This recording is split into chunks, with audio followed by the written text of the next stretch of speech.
Hello students, I hope you all are fit and fine. So today students we are starting the third chapter of our geography book and the name of the chapter is Our Changing Earth. So in this chapter beta we will read about the various types of motions that are found in our earth or the forces we can say, and various type of depositional and erosional work that occurs on earth. So we will read about all these topics in this chapter. So let's start the chapter. The lithosphere is broken into a number of plates known as lithospheric plates. तो बेटे हमारी जो lithosphere है, आप सभी को पता है कि हमारी 4 स्फेयर होते हैं. हाइड्रोस्फेयर जो वाटर से रिलेटेड है, लिथोस्फेयर जो लैंड से रिलेटेड है, एटमॉस्फेयर जो एयर से रिलेटेड है और बायोस्फेयर जिसमें लैंड, वाटर और एयर तीनों चीज़ें प्रेजेंट हैं. तो बेटे वही लिथोस्फेयर बहुत सारी प्लेट्स में बटी हुई है और उसे हम क्या बोलते हैं? Lithospheric plates. You will be surprised to know that these plates move around very slowly, just a few millimeters each year. तो बेटे आपको ये जानकर बहुत हैरानी होगी कि हमारी जो लिथोस्फेरिक प्लेट्स हैं वो हमेशा मूव करती रहती हैं. हाँ, वो मूव बहुत स्लो करती हैं, जैसे कि पूरे ईयर में कुछ मिलीमीटर ऐसे मूव करती हैं, लेकिन वो हमेशा मूव करती रहती हैं. This is because of the movement of the molten magma inside the अर्थ. और ये मूवमेंट बेटे किस लिए होती है? क्योंकि हमारी अर्थ में जो लावा है उसी को हम मोल्टन मैग्मा बोलते हैं. तो वो बेटे जिस तरह से मूव करता है तो उसी की वजह से ये लिथोस्फेरिक प्लेट्स मूव करती हैं. ठीक है. The molten magma inside the earth moves in a circular manner. तो बेटे you have to remember always that the molten magma that is lava that always moves in a circular manner. वो गोल गोल घूमता है. The movement of these plates causes changes on the surface of the earth. तो बेटे ये जो हमारी लिथोस्फेरिक प्लेट्स मूव करती हैं तो इनकी वजह से ही हमारे सरफेस पे भी चेंजेस देखने को मिलते हैं. जैसे आपने कहीं पे माउंटेन्स हैं, कहीं पे प्लेन्स हैं, कहीं पे प्लेट्यूज़ हैं. तो ये सारी जो फॉर्मेशंस हैं बेटे वो किसकी वजह से हैं? लिथोस्फेरिक प्लेट्स की मूवमेंट की वजह से. The earth movements are divided on the basis of the forces which causes them. तो बेटे हमारी अर्थ की जो मूवमेंट्स हैं वो किन चीज़ों पर डिवाइड है कि उनमें किस तरह का फोर्स लगाया जाता है, किस तरह का उसमें फोर्स अक्कर होता है. तो उसी से हमारी अर्थ की मूवमेंट को डिस्क्राइब किया है.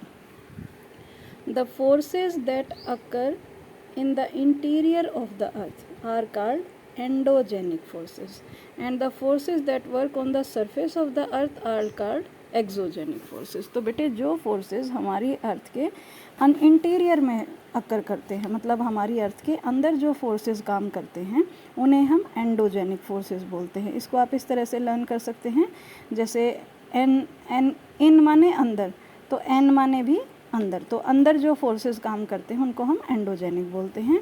और एक्स से एग्जिट, तो एक्सोजेनिक फोर्सेस जो बाहर काम करते हैं. ऐसे आप इनको लर्न कर सकते हैं. नीचे बेटे दिखा रखा है कि जो अर्थ की मूवमेंट्स हैं वो दोनों ही टाइप के एंडोजेनिक फोर्सेस और एक्सोजेनिक फोर्सेस दोनों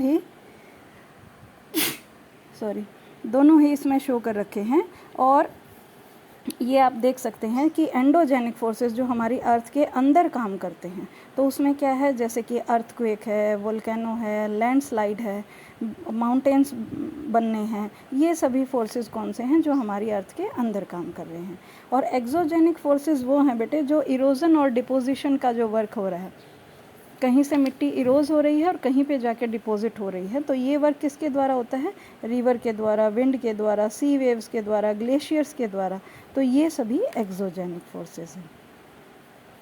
next it is given below that endogenic forces sometimes produce sudden movement and eight other times produce slow movements. तो बेटे जो एंडोजेनिक फोर्सेस हैं, जैसे वोल्केनो फटता है तो एकदम से अर्थक्वेक आता है, तो इसी तरह से जो एंडोजेनिक फोर्सेस हैं उनसे जो मूवमेंट होती है वो एकदम से सडन होती है, हमें एक अंदाज़ा भी नहीं होता और एकदम से सब कुछ मूव करने लग जाता है. आपने कई बार अर्थक्वेक के टाइम पे देखा भी होगा.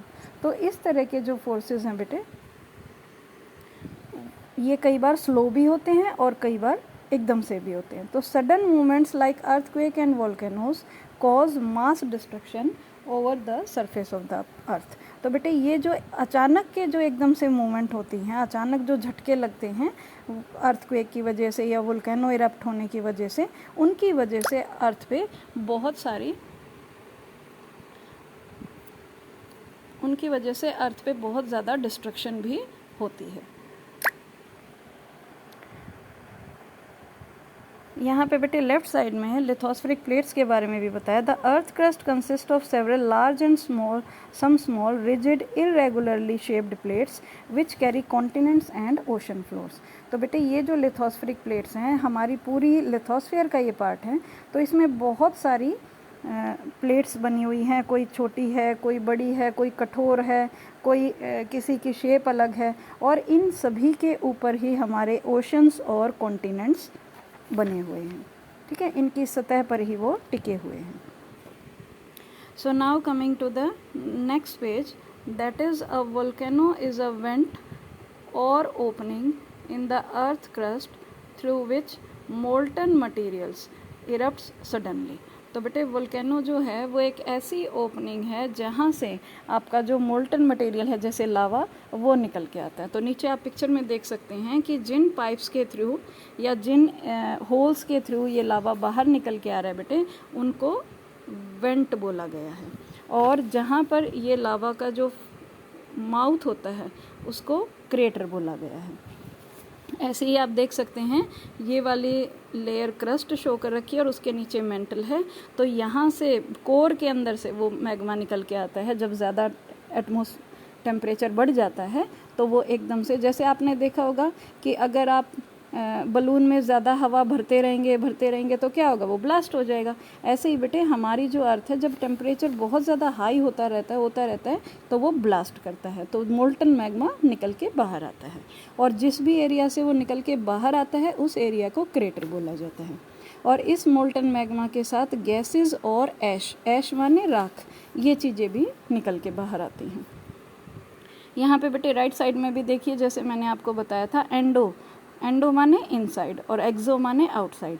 तो एंडोजेनिक का मतलब क्या है, जो फोर्सेस अर्थ के अंदर काम करते हैं, और एक्सोजेनिक माने जो फोर्सेस अर्थ के बाहर काम करते हैं, सरफेस पे काम करते हैं।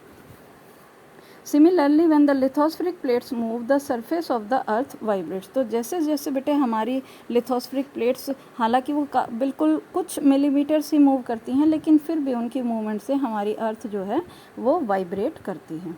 The vibrations can travel all around the earth and these vibrations are called earthquake. तो बेटे ये जो वाइब्रेशंस पूरी अर्थ में मूव करती हैं, इन्हें हम क्या कहते हैं, अर्थक्वेक। तो जब भी कोई वोल्केनो फटता है तो उसकी वजह से अर्थक्वेक आता है, और ये जो कंपन है वो पृथ्वी में चारों तरफ देखने को मिलती है, जिसे हम भूकंप भी बोलते हैं। अब बेटे पहले ये पिक्चर को समझेंगे। The place in the crust where the movement starts is called the focus. तो बेटे नीचे जो ये पिक्चर आपको दिख रही होगी, तो यहाँ पे क्रस्ट में जो प्लेस है, ये वाली प्लेस, क्रस्ट में जो प्लेस है जहाँ से जो मूवमेंट है वो स्टार्ट कर रही है, तो उस प्लेस को हम क्या बोलते हैं, focus. The place on the surface above the focus is called the epicentre. और इस फोकस के बिल्कुल ऊपर ये जो प्लेस है बेटे, इसको हम क्या बोलते हैं, एपिसेंटर। ठीक है, जैसे सपोज क्रस्ट में किसी पर्टिकुलर प्लेस पे वो मूवमेंट स्टार्ट हुई, और अगर सरफेस पे अगर हम देखें तो सपोज कोई भी स्टेट है, सपोज गुजरात है, तो गुजरात में जहाँ पे उस कंपन फोकस के बिल्कुल ऊपर होगी तो वो प्लेस क्या होगी, एपिसेंटर। ठीक है, vibrations travel outwards from the epicentre as waves. और बेटे जैसे आप पिक्चर में देख सकते हैं कि जो वाइब्रेशंस होती हैं, कंपन जो होती है, वो हमेशा अंदर से बाहर की तरफ मूव करती हैं, वेव्स की तरह। जैसे आपने देखा होगा कि जैसे वेव्स होती हैं समुद्र की, तो ऐसे ही ये जो मूवमेंट्स होती हैं ये हमेशा अंदर से बाहर की तरफ जाती हैं। ठीक है, greatest damage is usually closest to the epicenter and the strength of the earthquake decreases away from the center। तो बेटे जो भी डिस्ट्रक्शन होता है, सबसे ज़्यादा जो बर्बादी होती है वो कहाँ पर होती है, जो आपका एपिसेंटर होता है वहाँ पे। और जैसे जैसे जो वेव्स हैं वो दूसरे एरियाज़ में मूव करती हैं, तो वहाँ पे बेटे जो डिस्ट्रक्शन है वो कम होता चला जाता है। मतलब एपिसेंटर पे सबसे ज़्यादा तबाही होती है और जो आउटर लेयर्स बता रखी हैं यहाँ पे बहुत कम तबाही देखने को मिलती हैं। सो बेटे ये हमें यहाँ पे बताया गया था कि जो सिस्मिक वेव्स हैं इनको हम क्या बोलते हैं, सिस्मिक वेव्स। ये सभी डायरेक्शंस में आउटवर्ड मूव कर रही हैं। राइट साइड पे बेटे दिखा रखा है यहाँ पे 3 टाइप्स ऑफ अर्थक्वेक शो कर रखा है, जो पी वेव्स, एस वेव्स और एल वेव्स के नाम से है। और इनको लॉन्गिट्यूडनल वेव्स भी बोलते हैं, ट्रांसवर्स वेव्स भी और सरफेस वेव्स भी।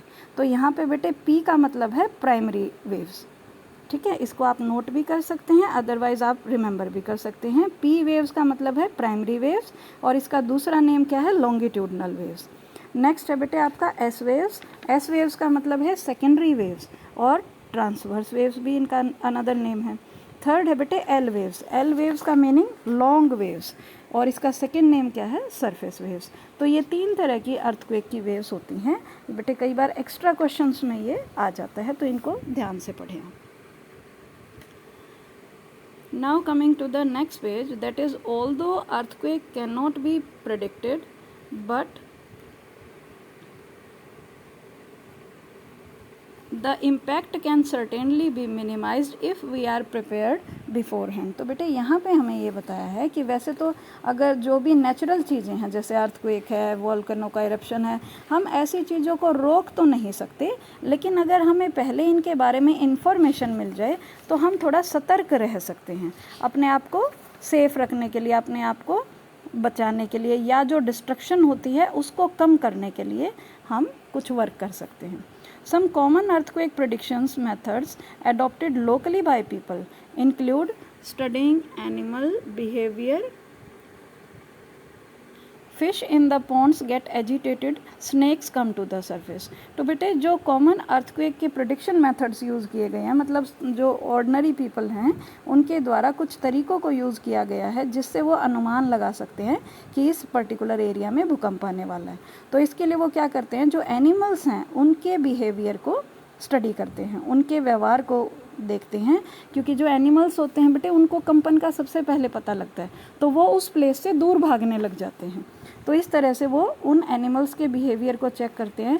तालाब में जो मछलियाँ होती है बेटे वो भी बहुत फुर्ती से मूव करने लग जाती हैं, क्योंकि उनको भी कंपन का पता लग जाता है। ऐसे ही जो सांप होते हैं वो हमेशा होल्स में होते हैं, वो भी निकल के सरफेस पे आने लग जाते हैं। तो ये कुछ ऐसे सिम्टम्स हैं जिनको देख के हम ये पता लगा सकते हैं कि अर्थक्वेक आने वाला है। एक यहाँ पे नीचे बेटे एक आर्टिकल दे रखा है जिसमें आपको अर्थक्वेक के बारे में एक केस स्टडी दी गई है जो कि भुज नाम की प्लेस पे आया था, और यहाँ पे ये अर्थक्वेक बहुत ही भयानक था। तो इसको भुज शहर में बेटे रिक्टर स्केल की हेल्प से 6.9 इसकी स्पीड को चेक किया गया था। ये 2001 में आया था। तो उसी की कुछ न्यूज़पेपर कटिंग्स यहाँ पे आपको शो की गई हैं कि किस तरह से डिस्ट्रक्शन होती है अर्थक्वेक आने पे। नीचे बेटे अर्थक्वेक प्रिपेयर्डनेस भी दे रखी है कि किस तरह से हम अर्थक्वेक से बचने के लिए कुछ तैयारी कर सकते हैं अर्थक्वेक से बचाव के लिए। तो इसमें फर्स्ट दे रखा है where to take shelter during an earthquake. मतलब जब कभी भी अर्थक्वेक आए तो हमें कहाँ पर अपने आप को हम कहाँ आश्रय लें, हम कहाँ छिप जाएं, तो ये बताया है। तो फर्स्ट तो है बेटे कि अगर आप किसी ऐसी प्लेस पे हैं कि आप बाहर निकल सकते हैं तो बेस्ट पॉसिबल है कि आप बाहर निकल जाएं, आंगन में, गली में, वहाँ पर निकल जाएं। सेकंड, फर्स्ट यहाँ पे क्या दे रखा है, safe spot under a kitchen counter, table or desk, against an inside corner or wall. तो बेटे किसी भी हम जैसे जो रसोई का काउंटर होता है वहाँ पर हम किसी भी कॉर्नर में बैठ के अपने आप को सेव कर सकते हैं। Second is stay away from fire places, areas around chimney, window that shutter including mirrors and picture frames. तो बेटे ऐसी जगह जहाँ पर आग वाली जगह हैं, जैसे जहाँ पर हम कुकिंग करते हैं, या चिमनी के आसपास की जगह, या फिर ऐसी प्लेसेस जहाँ पर विंडो हैं शीशे की तो वो ग्लास टूट के हमें लग सकता है। ऐसे ही कोई ऐसी पिक्चर है जिस पे फ्रेम हो चुका है तो वो भी टूट के हमें चोट पहुँचा सकता है। तो ऐसी चीज़ों से हमें दूर रहना चाहिए। थर्ड है बेटे Be prepared. Spread awareness among your friends and family members and face any disaster confidently. तो अगर हमें पता लगे तो हमें अपने दोस्तों और परिवार के सदस्यों के बीच में थोड़ी इन्फॉर्मेशन फैलानी चाहिए, और आप ऐसी कोई भी अगर डिज़ास्टर होता है, आपदा होती है, तो उसके सामने हमें टिके रहना चाहिए, अपने ऊपर विश्वास करना चाहिए। तो बेटे नॉर्मली जैसे हमें जो बताया जाता था वो क्या है कि अगर कोई भी वुडन चीज़ है, काफ़ी स्ट्रॉन्ग है, जैसे पहले के टाइम पे तख्त होते थे, तो हम उनको भी यूज़ कर सकते हैं एज अ शेल्टर, उनके नीचे भी हम घुस सकते हैं।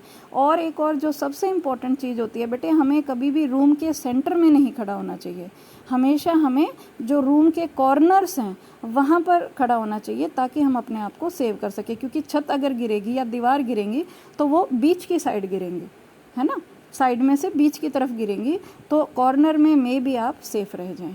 तो ये कुछ बेटे प्रिवेंशंस थे जिससे हम अर्थक्वेक के टाइम पे अपने आप को सेव कर सकते हैं।